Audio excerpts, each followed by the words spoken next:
back to bear with me. The Boston Bruins still haven't played any hockey games, which technically still has them first in the Atlantic, first in the Eastern Conference, and first in the National Hockey League. My name is Joey Copponi. That's Rob Tocci. Rob, how you doing, buddy?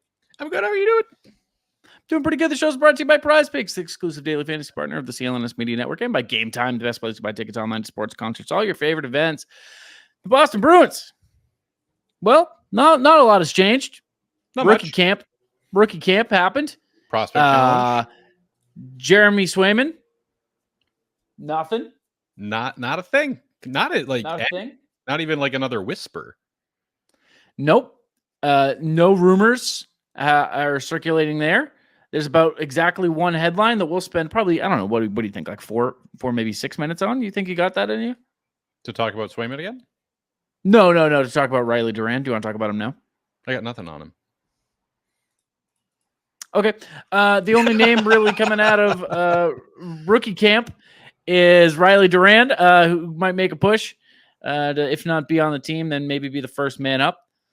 Yeah, so for the rookie team, yes, but there actually has been a conversation about how Merkulov and Lysell were not included on the rookie roster, seemingly because they're expected to be making a very concerted push to make the roster this year.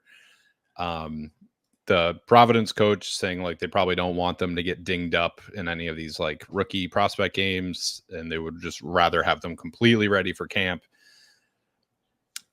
It feels like we've been hearing Lysell is on the verge for this. It's in my head the third season in a row.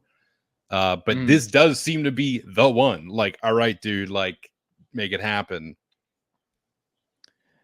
We'll see. We'll see. They keep talking about having to grow his like team game, which is basically like, yeah, you're good, but you're selfish. Or that seemed even just like the comments made by the Providence coach last year, and like the clip of like him on, I think it was on the power play. He'd like tried like a 3v1 move and just like lost the puck. But that's old hat. But it does seem like for both of them, there is an expectation that they're going to be making a push to make the roster, which, hey, that's great. They both were very important last year. And I know Lysell had some injury trouble, so steering clear of that should be a good year for him. But then also Riley Duran. And then you keep thinking about how everybody's like, yeah, but the Bruins have no prospects. Isn't that crazy? I'm like, what? Who says this? Who's saying this? Yeah, I mean, it's tough to compare, I guess, if you're not totally plugged into the farm systems around the league. But it certainly does feel like there's a plethora of names floating around, which is good.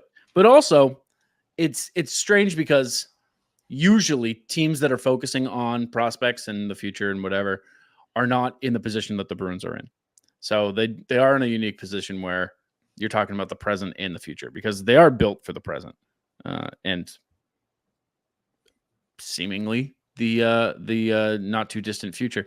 I do have some quotes here about Duran, who, by the way, I don't know if I said this already. Local guy, Woburn kid.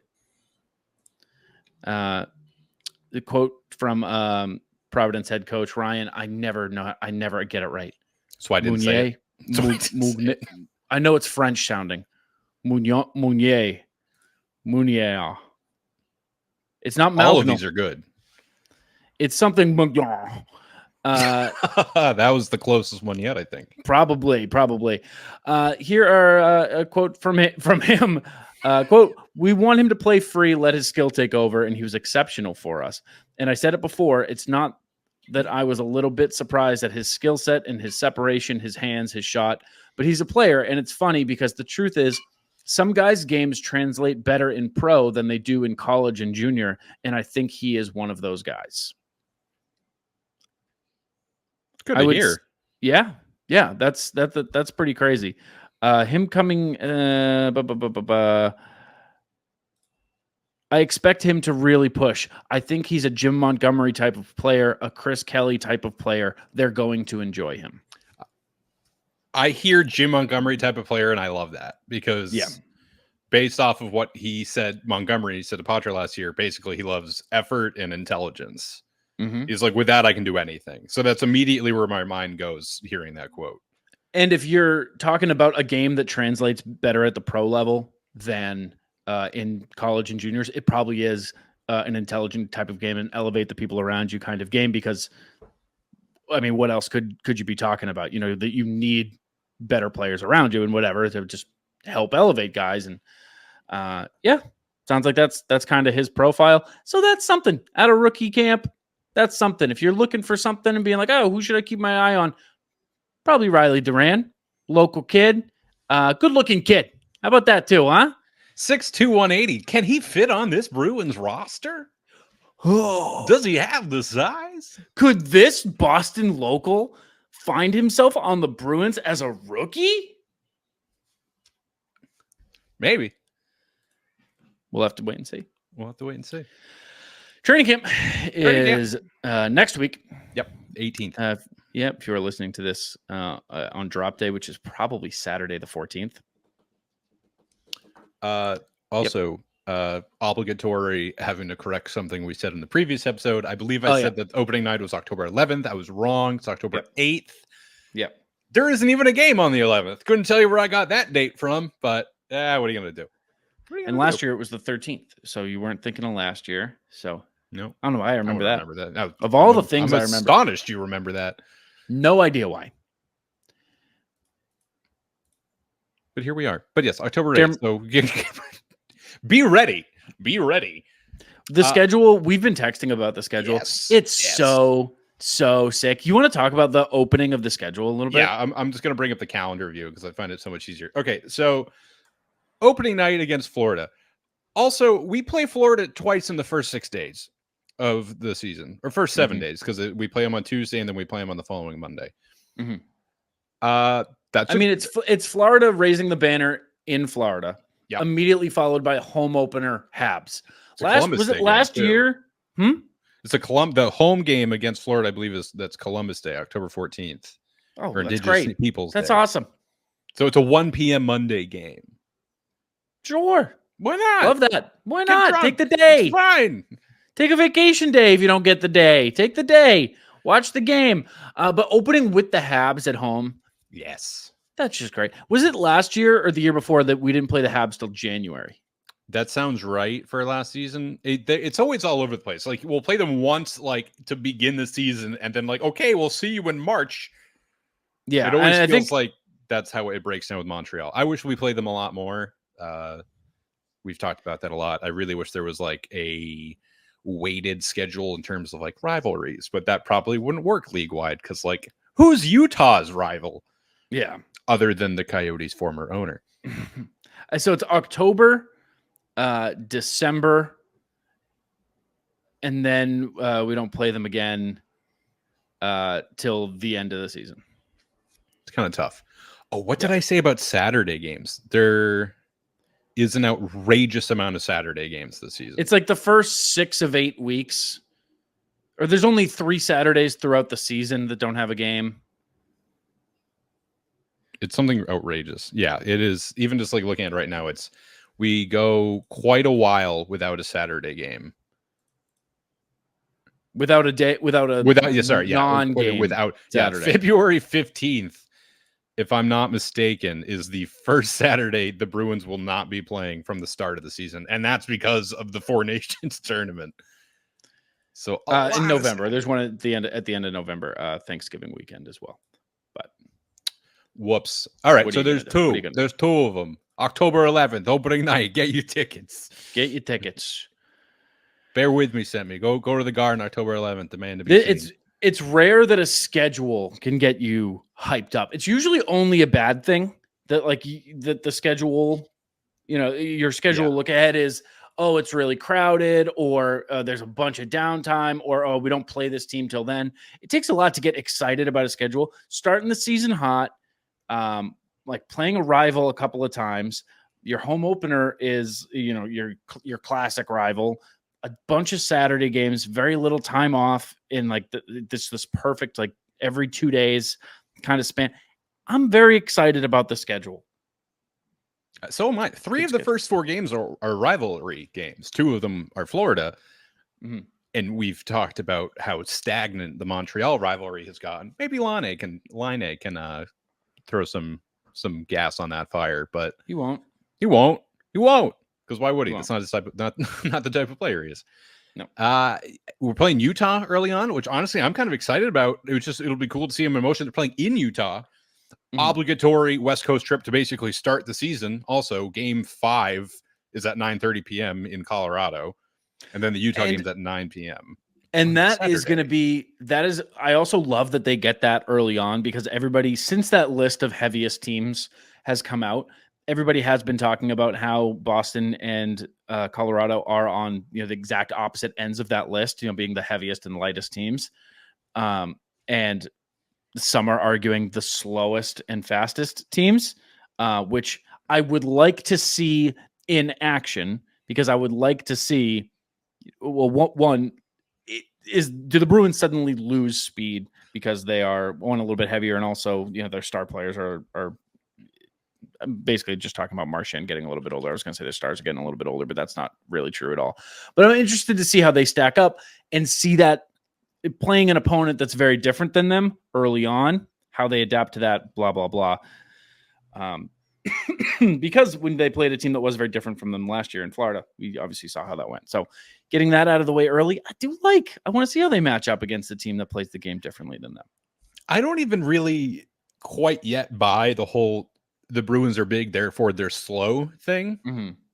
Because it's definitely the Bruins fan bias here, but I think of them as a fairly fast team. And you even look at their biggest guy in Zadorov, and it's always with the caveat for his size, but people say he's a very good skater. He is a formidable skater. And you look at McAvoy, great skater. Lohrei is coming into his own. In the forward group, it's there's no one in the forward group that I'm they're slow. That's a slow player. Yeah. Their decor also tilts the scale on the heaviest player thing. And your defense is not necessarily where you need your speed. When you talk about a fast team, you're not talking about, getting back on a odd man rush kind of speed. You're talking about, a forecheck break-in kind of speed. And in addition to that, Zadorov himself alone tips those scales a lot too. He's 260? Yeah. There's some reports at 220, some at closer to 250, 260. It's weird because you look at him, and at least in still photos, he doesn't look that big. He looks dense. He looks like he's built like a steak. Ooh, yeah. You touch him in the chest, and you'd be like, put some butter on him. It's like you ever see those videos of people taking UFC fighter punches or kicks at 5% power or whatever? Yeah, they're keeled over on the ground. Yeah, it's because they're just built so dense. It's yes, that guy is 5'4" and he doesn't he's not built like a WWE wrestler, but they know how to use their bodies. I think that's exactly what Zadorov is, but in a package that is also 6'6", 5'6", 6'6". Yeah, 6'5", 6'6". Honestly, to correct myself almost. The first time I went in the locker room, one of the first things that really struck me is how lean everyone looks. In your head, these are huge professional athletes. They're massive. They're so strong. But you see them and they look very, skinny, basically. None of them are bulking, which it makes sense for the sport. It's not football. There's so much endurance involved that you probably can't get away with that unless you're Dustin Byfuglien and that's your game. Also, again, to correct myself, Justin Brezzo is pretty slow. I knew there was one. I knew I was forgetting one. It was all we talked about when he first came up is his skating going to be good enough? Which it was. It wasn't even that bad. But they also lost their slowest guys. You don't know how much. I don't know. Is Brezzo a for sure on the roster kind of guy right now? You think so? I hope so. I really like Brazzo's game, and I really liked what he brought in the playoffs when he came back. Yeah. I would like to think that he's going to be a pretty big key part of the bottom 6 this season. Yeah. But we'll see. Honestly, there's so many guys that have legitimate cases and will have the opportunity to fight for a roster spot that honestly, by the end of the preseason, I'm going to be probably pretty happy with whatever roster they put out there, because it's kind of just up to them to compete against each other. It's kind of like Korpisalo and Bussy. It's whoever wins the job gets the job. It'll be fine with me. And I think there's probably going to be a rotating door, especially in the bottom 3. And then in the fourth line, there will be a rotating door, and you'll probably see, over the course of the season, 10 names file through that bottom six, if not a few more. But if you don't know how much Brezzo is playing, and there is a rotating door there, Forbert gone, Lucic, although he was here for 11 seconds, gone.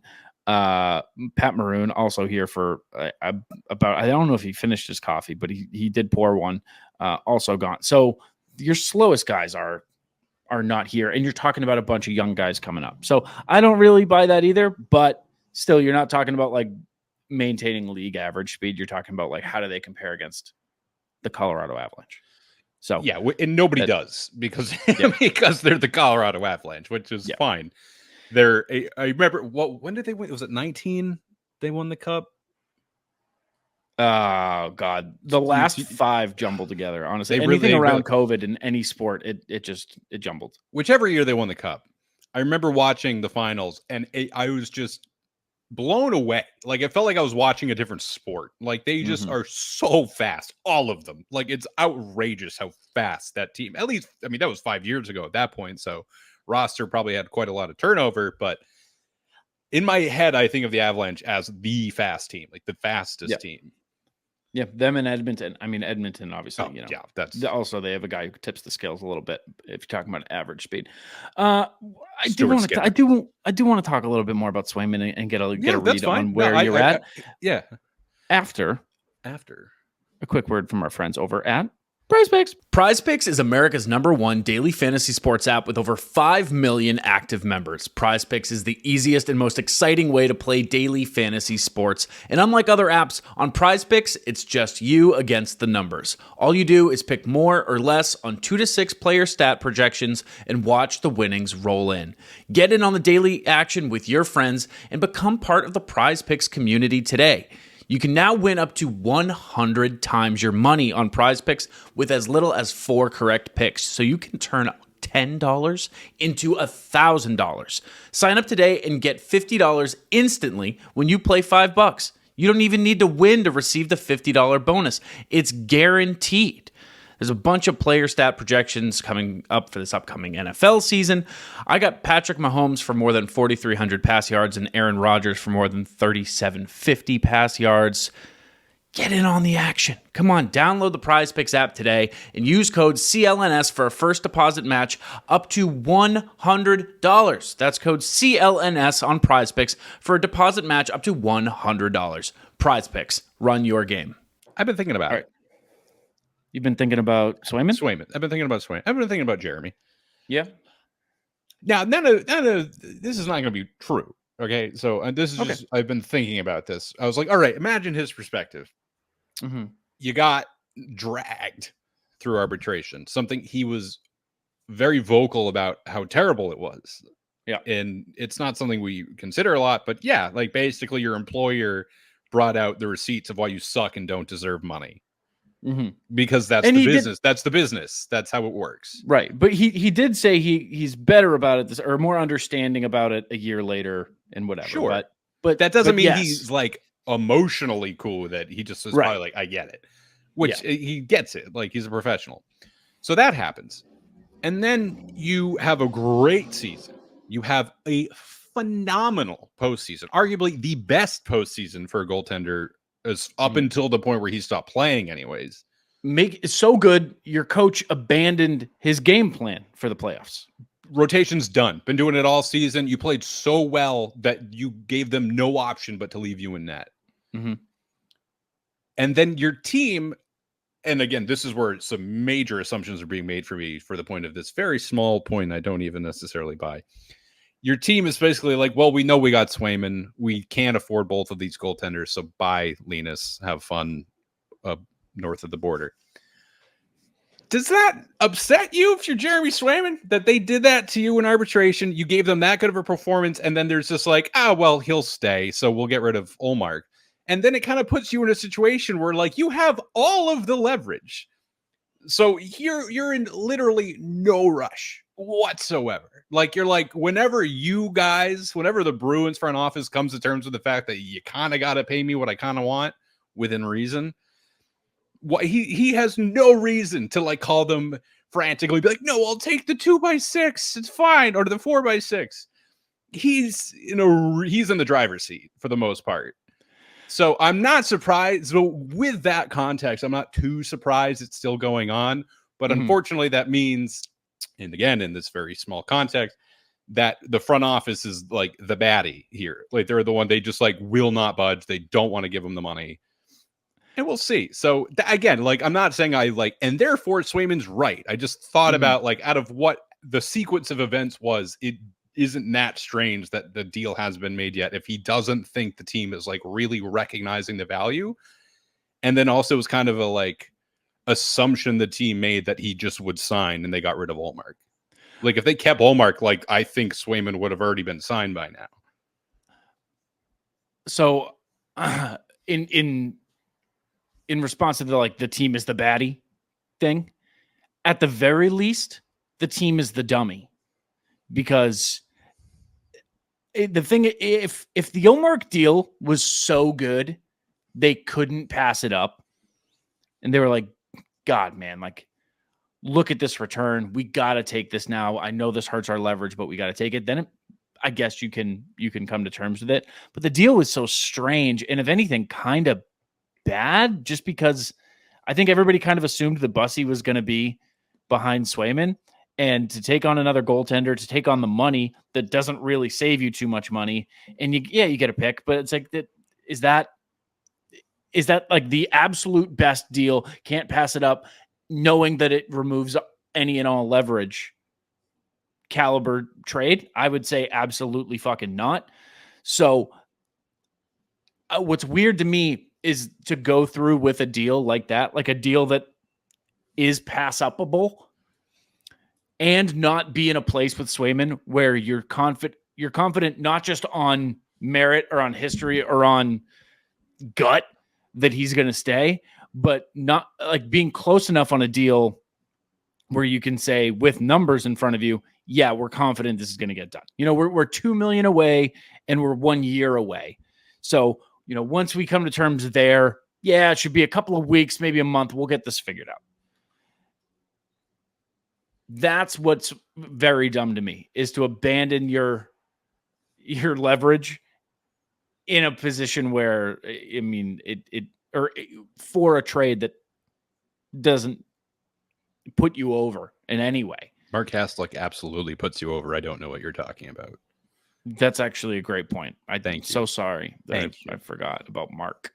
That was sarcasm. Mark. For anybody. I know you know. Yeah. I know you know. Yeah, no, the calling him dummy, that's exactly, yeah. I mean, there's so much information we're just not privy to. So like we can only work off of like what is made available to the public. But based off of that information, yeah, it's like, why would you do that if you didn't know you had the deal with Swayman in place? If they're playing chicken, that's what I was thinking at this point too. Like and I think Swayman wins if it's just a game of chicken. Because I think, like, what's the team going to do? Like, I have a coworker that's like, he's convinced Swayman will not be a Bruin, that he will leave the team. Boston, like, that can't happen. Like, they simply can't let that happen, because then you're running with Korpisalo and Bussy for the season. And, like, I'm sorry, season's done. Like, at that point, like, we're past a bridge year. Like, that's, unless you can like have a miraculous performance from either of them or make a deal for someone else, that would be catastrophic. And there would be no forgiving. That would be like Mookie Betts levels of like, how the fuck did you fuck this up so much? I'm stepping into your territory now. Correct me if I'm making any false metaphors here. But it feels like you have, like, here is your star future goaltender. Yet another star goaltender for the Boston Bruins. And he's gone just because you wouldn't pay him? No. It's fine. The cap's going up $4.5 million. We have 9 and change. You have the money. What else are you going to use it for? We have so many players. We're good. We're fine. Just sign Swayman. Oh, my goodness. Again, now I'm getting annoyed. I'm not worried. I'm just annoyed. But this is classic, like, major hockey market media, where we just need to talk about something. And not that we're making mountains out of molehills, because this is a situation, but And no part of me thinks Swayman is not going to play for this team. I'm so confident he's going to. And if you want to see Swayman in a Bruins jersey on the ice at the Fleet Center, how would I do that? Dude, honestly, I don't have a ticket yet. Shut up, bro. Stop, asking and start downloading Game Time. Game Time is the best place to buy tickets online to sports, concerts, all your favorite events. If you listen to the show, you know a couple years ago I went to the Superdome for the first time. This is my first NFL game, and let me tell you, I got the bug. I'm going to be going to NFL games as much as I can this year, and I'm going to be using the Game Time app. Game Time has a new feature called Game Time Picks that makes getting tickets to see your favorite teams play live even easier. Game Time Picks filters out the fluff to show you only the incredible deals on great seats, so you don't have to waste time searching through thousands of tickets. And they've got this new super deal that lets you know just how good these tickets are. You'll see that they got good deals, they got okay deals. The new super tier, it's the best of the best. So keep your eyes peeled for that. And if you have heard me talk about Game Time before, which I'm sure you have, you know that I love you get to see your seat in the app before you buy. You get a panoramic view. There's no question, am I going to be able to see this? Am I going to see that? Which end am I going to be closer? And you can put on a VR headset and feel like you're already there. Use the Game Time app. It's the best way to get into the building. Download the Game Time app, create an account, and use code CLNS for $20 off your first purchase. Terms apply. Again, create an account and redeem code CLNS for $20 off. Download Game Time today. Last minute tickets, lowest price, guaranteed. Some other little headlines in Bruins world, Rob. Yes. This morning, Friday, September 13th, as we're recording this, Friday the 13th. Check that out. We're going to talk about that in a minute. Nice. Yeah, because that's about how much news we got. I can't believe we're even talking about this. This is so off brand for us. The Prospects Challenge tournament started in Buffalo. So the Bruins and Penguins prospect game was at noon today. And I bring that up for one reason and one reason only. And do you want to guess what it is? The jerseys. Nope. Oh. It's that your favorite player or your favorite hockey name did play for the Penguins. McGroarty. Rutger McGroarty. It's just not a name. Have you ever seen that? Have you ever seen that image? It's from like a Japanese arcade baseball game where it was like fake American names. It was like Mike Truck and things like that. That is what that sounds like. It sounds like a not even an AI name. It sounds like someone who's like very vaguely aware of American names. It's like it sounds like 1990s AI. It sounds like a country artist in like a throwaway joke on a sitcom. Like, we're going to see Rutger McGroarty tonight. Like, yeah, that 70s show caliber sitcom kind of throwaway line. If you go through by the way, the famous one from that Japanese thing is Todd Gonzalez. That's the one that people quote a lot, is Todd Gonzalez. That's very good. A lot of these names are like that. Vasily Ponomarev, Bo Jelsma, Tristan Brose, Jack Beck, which is not real. Scooter Bricky. Scooter. We don't have enough scooters nowadays. What happened to Scooter Bricky, Finn Harding, Harrison Brunnicke? These guys, listen. One thing that American sports are so good at, Rob, is that stars pass the name test like 99% of the time. LeBron James, yeah. Connor McDavid, yeah. Oh, yeah. Mike Trout, fuck off. You kidding me? Those guys are supposed to be doing that thing. Scooter, what did I say? I don't know. Scooter Bricky. Scooter Bricky is not going to be the face of the NHL anytime soon. I'm sorry. No. On principle, we can't allow it to happen. I will say, Tom Brady doesn't really fit that mold. That's like Tom Brady. You know a Tom Brady. Like, it's Tom. But that's what a quarterback is supposed to be. That's fair. He does Aaron look Rodgers. like somebody named Tom Brady. That he looks exactly like somebody named Tom Brady. A white quarterback is supposed to have an office name job. Yeah, that's fair. That's Or fair. office job name. Office job name. Band name.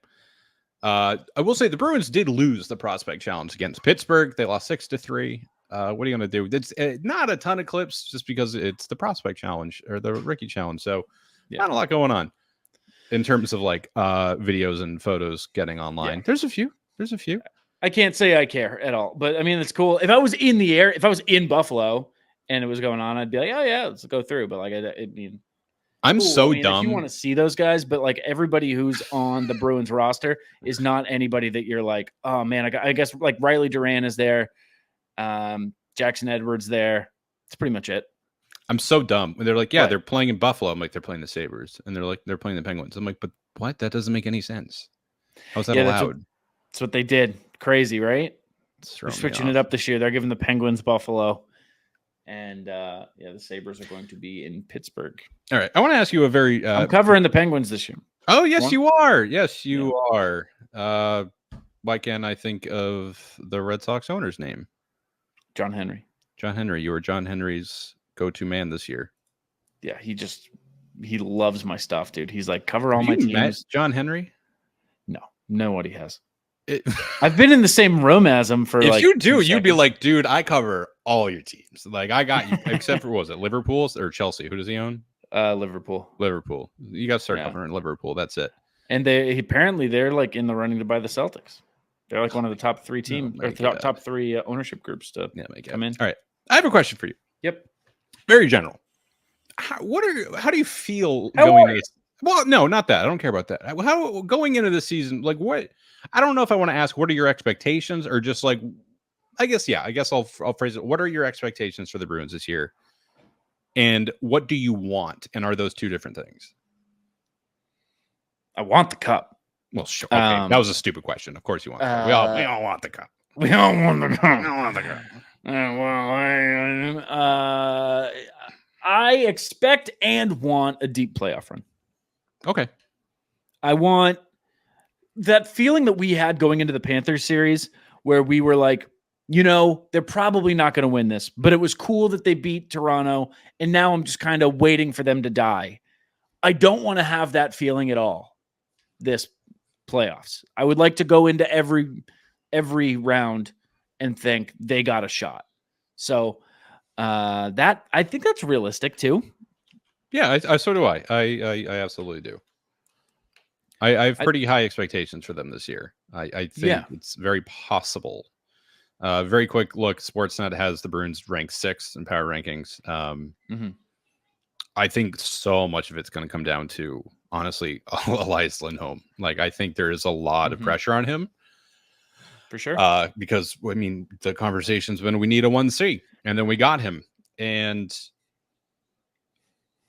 on paper, I'm not like so like, and we've done it. It's over. It's a guarantee. Like, I still think there's a good amount of uncertainty there.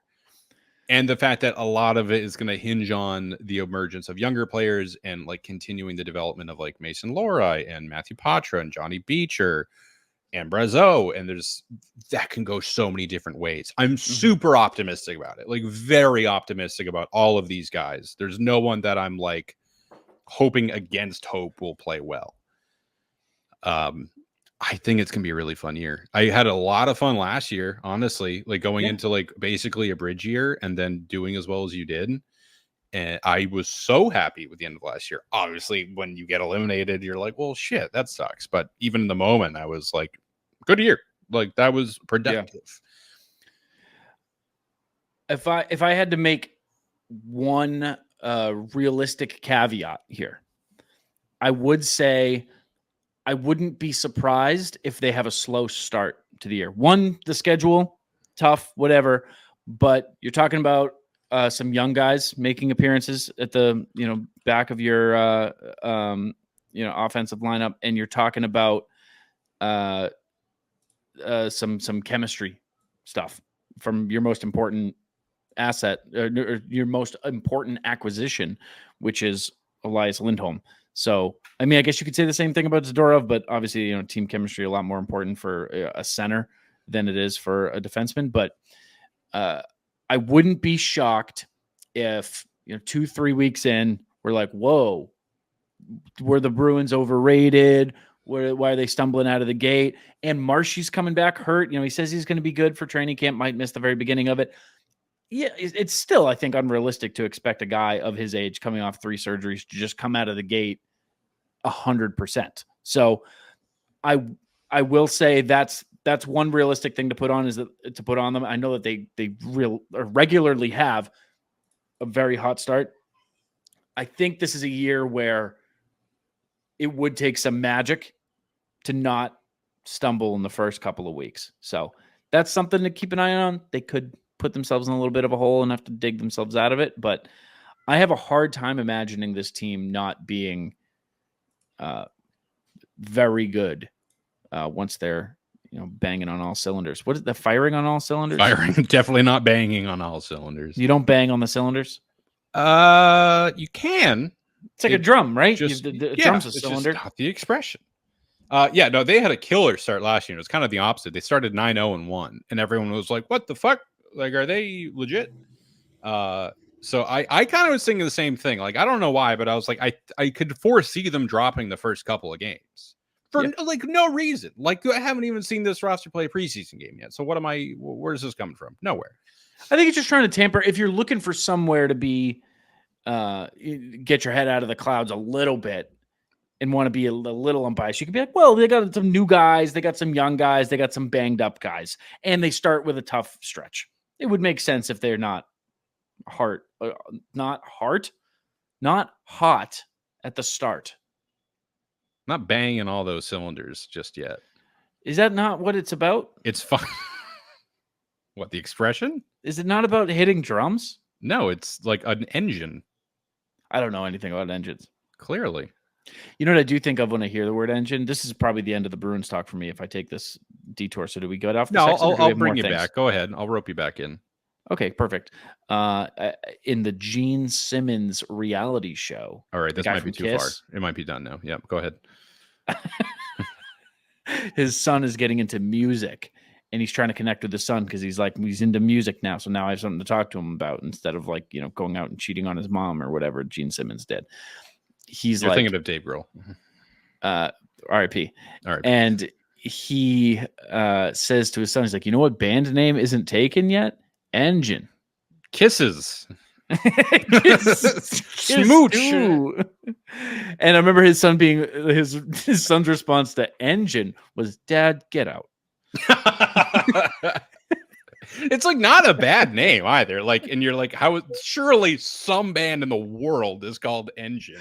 I've always wanted to look it up. I'm going to look it up right now. I don't think there's a single band name left that's only one word that's not used at this point. It's like trying to come up with a username. It's like, no, you got to throw in some numbers and like multiple exclamation points. There are 3, 4, 5, 6, 7, 8, 9. There's a lot just on Spotify. There's 9 on Spotify just named Engine. 10, 11, 12, 13, 14. Okay, there's a lot. That's a few. There's a few. It's taken now. Probably they probably heard the episode and we're like, that's a sweet name. They got it. Yeah. Anyway, Bruins, you got Bruins thoughts, news? I just have more questions. I feel like we can do our preseason or season predictions in a future episode, but for sure. So I mentioned I think a lot of the season will hinge on the performance of Elias Lindholm. Yeah. I think the same could be said about Brad Marchand. Now, I do not need an 80, 90, 100 point season at Brad Marchand, nor do I expect one. He had 67 points last year, 29 goals, 38 assists. If he can hold there, like 60 plus points, like a 30 and 30, I think we're in a good spot. I think that's good. But you also can't be stunned if he takes a step back. That's what I think. And again, this might just be, tampering expectations, cautiously preparing yourself. I think this could be the year where we're like, Brad's getting older, isn't he? Maybe not. Are you saying Brad Marchand is hearing the footsteps of Father Time? Oh, Christ. No. I don't know if I can make that joke on this. Yeah. Have you seen, dude, every time the Bruins count, like whenever Bergeron's around, they show a photo. I'm like, he so could play again. Like he doesn't look any different. It's been literally one season, but like, I miss Patrice. I miss him. Oh my God. Yeah. We could do that. We could do that episode every that's literally every episode. Also, after rewatching it approximately 700 times, I think I can say that David Pasternak's overtime Game 7 goal against Toronto is not only the best goal he's ever scored, but like probably my favorite Bruins goal in like recent memory. Wow. It's so good. Yeah. It's so good. Like the context of it, not only that it's overtime Game 7, but like the fact that it was like a 0-0 game and like Toronto scored in the third, but don't worry, we got the goal back. And it was just so tense. And I don't know, like it's the fact that it was Pastrnak after getting called out. Like there's so much to love there. I've been watching so many compilation videos, like to the point where I'll search for. I'm like, oh, I haven't thought to watch this one yet. And every video is like, no, you watched this 2 days ago. I'm like, shit, I need the season to start.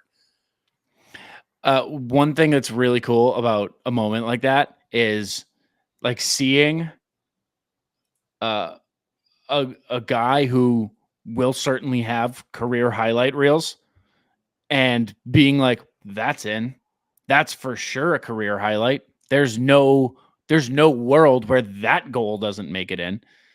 And that's one of his, that's one of the marquee clips. It's just in too that good career highlight reel. And it very quickly go, what was it, forehand, backhand, or backhand, forehand, backhand, in like no space and no amount of time to just get the puck by him. I think it even hit the goalie, but I really miss David Pastrnak. I miss him all, right, man, dude. I'm so excited for this season. Yeah. I'm very excited for this season. Well, we got less than a month to go. Training camp is right around the corner. Yeah. And we are going to keep doing an episode a week up until the season starts. And then we will get back to 2 a week. And we'll have more content on this channel, hopefully, as well, where we, are at the Garden, talking to people. Definitely follow or subscribe on YouTube if you haven't already.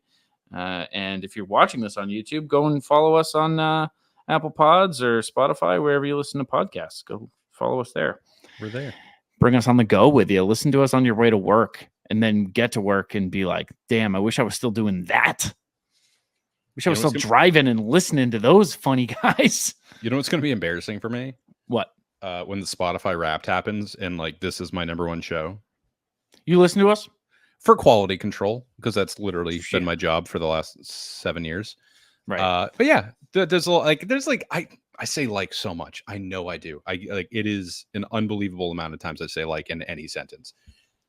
And I don't notice it until I start listening to the recordings and I go, woof. I'm talking slowly right now because I'm trying not to say it.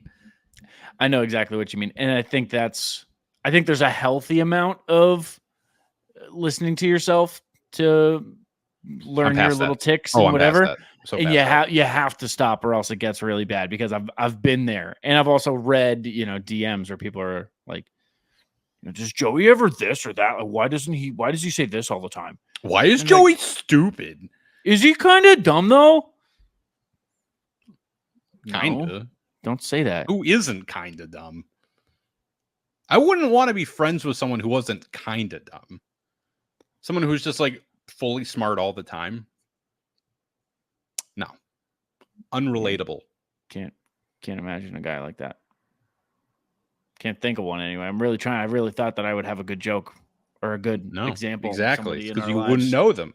No, not really. We're all dumb. It's fine.